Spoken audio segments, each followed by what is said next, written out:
Hello everyone, स्वागत है आपका हमारे 2 पार्ट सीरीज के दूसरी वीडियो में जो ETFs पर है। पहले वीडियो में हमने बात की थी ETFs क्या होते हैं, उनके टाइप्स क्या हैं और इंडियन मार्केट और USA मार्केट का कंपैरिजन क्या है। अगर आप पहले पार्ट देखना चाहते हैं तो यहाँ क्लिक करें। अब इस वीडियो में हम एक ऐसे ETF कैटेगरी को एक्सप्लोर करेंगे जो अभी ज्यादा इन्वेस्टर्स ने डिस्कवर नहीं किया है। ये कैटेगरी इतनी स्पेशल क्यों है? ये ETFs ट्रेडिशनल ETF से बेटर परफॉर्म करते हैं और हायर रिस्क एडजस्टेड रिटर्न देते हैं, जो आपके पोर्टफोलियो के लिए एक गेम चेंजर बन सकते हैं। और सबसे एक्साइटिंग बात ये है कि इस वीडियो को देखते देखते आप इनके बारे में सब कुछ जान जाएंगे। तो चलिए मिलते हैं स्मार्ट बीटा ETF से, एक एडवांस्ड इन्वेस्टमेंट इंस्ट्रूमेंट जो आपकी ETF इन्वेस्टिंग को वर्ल्ड वाइड ट्रांसफॉर्म कर सकता है। सुनना इंटरेस्टिंग लग रहा है ना? लेकिन ये कैसे काम करते हैं? ये आपके पहले से नोन ETF से अलग कैसे है और स्मार्ट इन्वेस्टर्स के बीच ये इतने पॉपुलर क्यों होते जा रहे हैं? अगले 10 मिनट तक मेरे साथ बने रहिए और मैं आपके लिए इन सब क्वेश्चंस का आंसर सिंपल टर्म्स में एक्सप्लेन करूंगी। वीडियो के एंड तक आप समझ जाएंगे कि स्मार्ट बीटा ETFs क्या होते हैं, कैसे काम करते हैं, उनके बेनिफिट्स और की रिस्क क्या है। और हाँ, मैं आपको ये भी दिखाऊंगी कि कैसे शार्पली के पावरफुल इन्वेस्टमेंट टूल्स का यूज करके आप इन ETFs में इन्वेस्ट करना शुरू कर सकते हैं। तो स्मार्ट बीटा ETFs एग्जैक्टली क्या होते हैं? सिंपल टर्म्स में ये ट्रेडिशनल ETFs और एक्टिवली मैनेज फंड्स के बीच का एक हाइब्रिड होते हैं। ये ट्रेडिशनल ETFs की कॉस्ट एफिशिएंसी को एक smarter, more data driven stock selection approach के साथ और कंबाइन करते हैं। ट्रेडिशनल ETFs एक इंडेक्स जैसे निफ्टी 50 को पैसिवली ट्रैक करते हैं और उनकी परफॉर्मेंस इंडेक्स की परफॉर्मेंस को मिरर करते हैं। इसका फायदा ये होता है कि कॉस्ट लो रहती है और डाइवर्सिफिकेशन इंश्योर होता है। लेकिन इसका लिमिटेशन ये है कि ETFs मार्केट के अप्स और डाउन्स को बिना फ्लेक्सिबिलिटी के फॉलो करते हैं। स्मार्ट बीटा ETFs इसे एक स्ट्रैटेजिक अप्रोच के साथ बेटर बनाते हैं।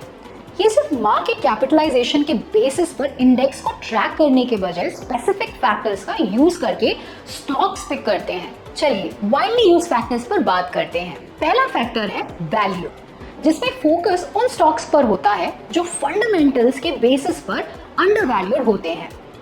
दूसरा फैक्टर है मोमेंटम, यहाँ एम होता है रीसेंट टाइम्स में स्ट्रॉन्ग अपवर्ड ट्रेंड्स देखने वाले स्टॉक्स को टारगेट करना। तीसरा फैक्टर है क्वालिटी, इसमें स्ट्रॉन्ग अर्निंग्स, लो डेट और स्टेबल ग्रोथ वाली कंपनीज पर फोकस होता है।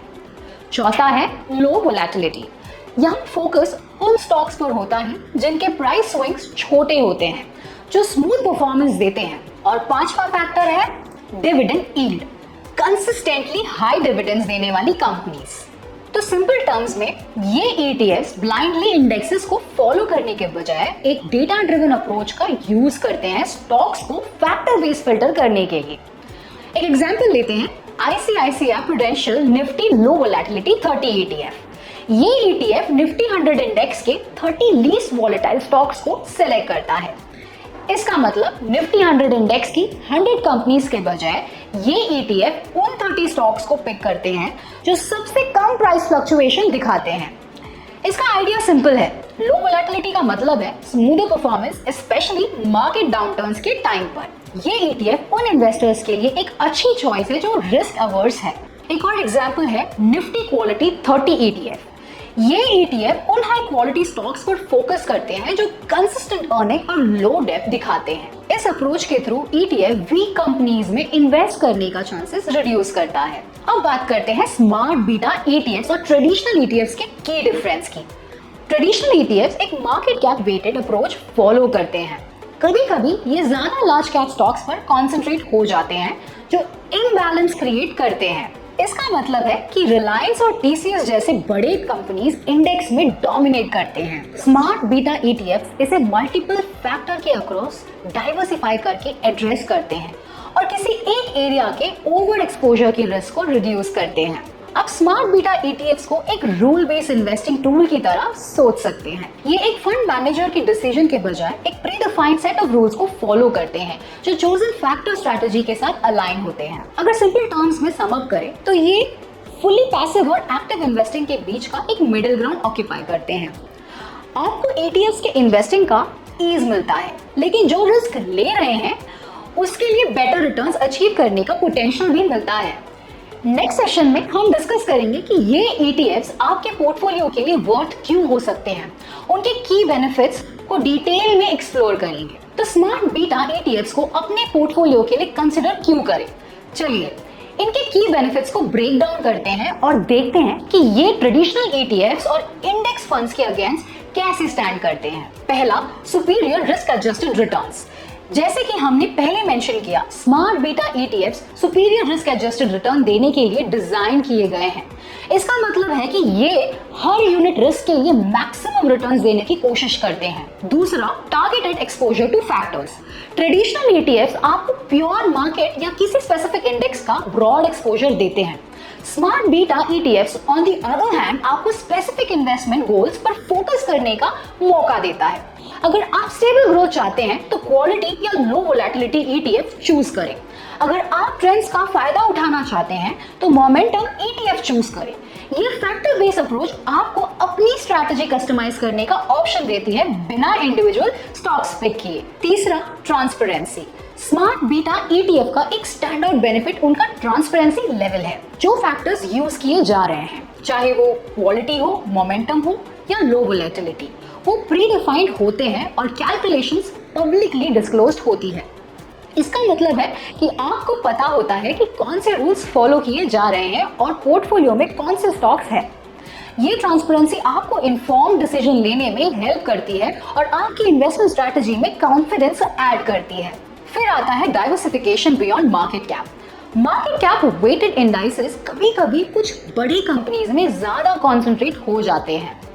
फॉर एग्जाम्पल, निफ्टी 50 में रिलायंस इंडस्ट्रीज और HDFC बैंक डोमिनेट करता है। स्मार्ट बीटा ETFs इस बैलेंस को अवॉइड करते हैं और ऑल्टरनेटिव वेटिंग मेथड का यूज करके बेटर डाइवर्सिफिकेशन इंश्योर करते हैं। और पांचवा है कॉस्ट एफिशिएंसी। ये ट्रेडिशनल ETF से थोड़ा एक्सपेंसिव होता है, लेकिन एक्टिवली मैनेज्ड फंड्स के कंपैरिजन में काफी सस्ता होता है। फॉर एग्जाम्पल, एक actively managed equity mutual fund 1% या उससे ज्यादा एक्सपेंस रेशियो चार्ज कर सकते हैं, जबकि स्मार्ट बीटा ETFs यूजुअली 0.50% के नीचे रहता है। इन बेनिफिट्स को कंबाइन करके स्मार्ट बीटा ETFs एक कंपेलिंग ऑप्शंस है उन इन्वेस्टर्स के लिए जो स्मार्टर, मोर स्ट्रैटेजिक एक्सपोजर के साथ अपने पोर्टफोलियो को एनहांस करते हैं। लेकिन हर फाइनेंशियल इंस्ट्रूमेंट के साथ कुछ रिस्क भी होते हैं। तो अब बात करते हैं स्मार्ट बीटा ETFs के रिस्क और लिमिटेशंस की। ये समझना जरूरी है कि इनके लिमिटेशंस क्या है ताकि आप इन्फॉर्म डिसीजन ले सके। चलिए मैं इन रिस्क को डिटेल में एक्सप्लेन करती हूँ। पहला रिस्क है factor under performance. Smart beta ETF specific factors जैसे वैल्यू, मोमेंटम या लो वोलेटिलिटी पर रिलाई करते हैं। इन फैक्टर्स ने हिस्टोरिकली अच्छा परफॉर्म किया है, लेकिन ये हमेशा सक्सेस गारंटी नहीं करते हैं। फॉर एग्जाम्पल, अगर market rally high growth stock की वजह से हो रही है तो एक लो वोलेटिलिटी ETF अंडर परफॉर्म कर सकता है। इसी तरह वैल्यू ETF उस टाइम को लैग कर सकता है जब ग्रोथ स्टॉक्स डोमिनेट करते हैं। दूसरा, ट्रैकिंग एरर। ट्रेडिशनल ETFs की तरह स्मार्ट बीटा ETF भी अपने बेंचमार्क को रेप्लिकेट करने की कोशिश करते हैं, लेकिन ये ट्रैकिंग एरर के लिए ज्यादा ससेप्टेबल होते हैं, जो तब होती है जब ETF के रिटर्न्स अपने टारगेट से डिविएट करते हैं। ये फंड एक्सपेंसेस रीबैलेंसिंग या लो वॉल्यूम की वजह से हो सकता है। तीसरा, limited historical data in India. USA markets में फैक्टर्स जैसे मोमेंटम और क्वालिटी के पास डेकेड्स का हिस्टोरिकल डेटा अवेलेबल है जो उनकी परफॉर्मेंस को सपोर्ट करते हैं। इंडिया में स्मार्ट बीटा ETFs रिलेटिवली नया है। इसका मतलब है कि इन फैक्टर्स का परफॉर्मेंस को वैलिडेट करने के लिए कम लॉन्ग टर्म डेटा अवेलेबल है। चौथा है लिक्विडिटी इश्यूज। हर smart beta ETF highly liquid नहीं होता। कुछ नीश ETFs जो लेस पॉपुलर फैक्टर्स या सेक्टर पर फोकस करते हैं, उनका ट्रेडिंग वॉल्यूम लो हो सकता है। इस वजह से लार्ज क्वांटिटीज को बाय या सेल करना मुश्किल हो सकता है बिना ज्यादा स्लिपेज के। इन रिस्क को कैसे मैनेज करें? पहले अपने पोर्टफोलियो को डाइवर्सिफाई करें ताकि किसी एक फैक्टर पर ओवर रिलायंस ना हो। दूसरा, उन ETFs को चूज करें जो हाई लिक्विडिटी और लो ट्रैकिंग एरर्स रखते हैं, और शार्पली पर आप मैट्रिक्स जैसे AUM, एक्सपेंस रेशियो और वैल्यूएशन मैट्रिक्स जैसे PE और PB रेशियो के साथ ट्रैकिंग एरर और ट्रैकिंग डिफरेंस को एनालाइज कर सकते हैं। आप हिस्टोरिकल परफॉर्मेंस को डिफरेंट टाइम फ्रेम के अक्रॉस चेक करके अपने पोर्टफोलियो के लिए राइट ETFs चूज कर सकते हैं। अब जब आपने स्मार्ट बीटा ETFs के बारे में सब कुछ सीख लिया है, तो चलिए देखते हैं कि इनमें इन्वेस्ट कैसे शुरू कर सकते हैं। Step 1, identify your goals. सबसे पहले अपने गोल्स आइडेंटिफाई करें। क्या आप स्टेबिलिटी, ग्रोथ या इनकम ढूंढ रहे हैं? आपका ऑब्जेक्टिव आपको right smart beta ETF select करने में गाइड करेगा, जैसे लो वोलेटिलिटी ETF स्टेबिलिटी के लिए या मोमेंटम ETFs ग्रोथ के लिए। Step 2, use sharply. शार्पली का यूज करके ETFs को एक्सपेंस रेशियो, लिक्विडिटी और ट्रैकिंग एरर्स के बेसिस पर कंपेयर करें।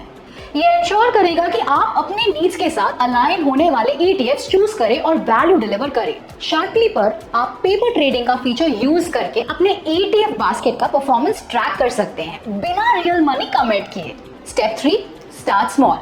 जब आप अपने ETF सेलेक्ट कर लेते हैं तो छोटी अमाउंट से शुरू करें। कई स्मार्ट बीटा ETFs आपको स्मॉल अमाउंट से इन्वेस्ट करने का ऑप्शन देते हैं, जो बिना ओवर एक्सटेंडिंग के पोर्टफोलियो बिल्ड करने में मदद करते हैं। Step 4, monitor and rebalance. अपने इन्वेस्टमेंट्स को रेगुलरली मॉनिटर करें और फाइनेंशियल गोल्स के साथ अलाइन रहने के लिए रीबैलेंस करें। इस वीडियो को देखने के लिए थैंक यू सो मच। अगर ये वीडियो हेल्पफुल लगा तो प्लीज लाइक, शेयर और सब्सक्राइब करें हमारे YouTube चैनल को और शार्पली एक्सप्लोर करना ना भूलें, जो आपको कॉन्फिडेंट इन्वेस्टिंग के लिए सारी टूल्स प्रोवाइड करते हैं। अगले वीडियो में मिलते हैं। Till then have a good time.